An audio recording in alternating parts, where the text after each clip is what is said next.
navuga yuko ni umukino twiteguye neza, ni umukino twiteguye nk'indi mikino yose, kuko iyo turi kwitegura umukino igihe cyose turi gushaka intsinzi.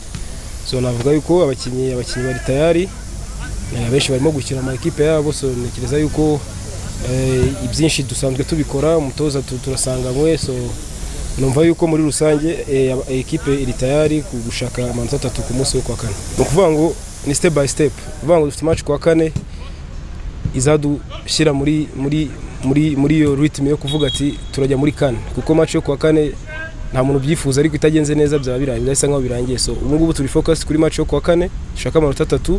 Turabizi ko ari Nigeria izabiri kuza mu mindi minsi izabirimo kuza, ariko ubu ngubu focus navuga yuko n'imitozo turi gukora focus ari kuri Libya, uvuga ko Nigeria izaza after Libya, kuko kuri twebwe nk'abakinnyi turabizi neza yuko match ya Libya ari izakomeza kuduhereza gukomeza gukina kugeza ku mukino wa nyuma.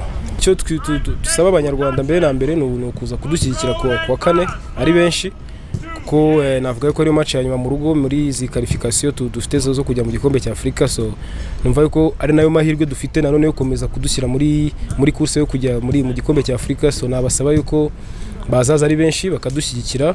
Twe nk'abakinnyi rero turi tayari, tuzatanga ibishoboka byose, tuzatanga imbaraga zacu zose kugira ngo dutahukane intsinzi ku munsi wo kwa kane.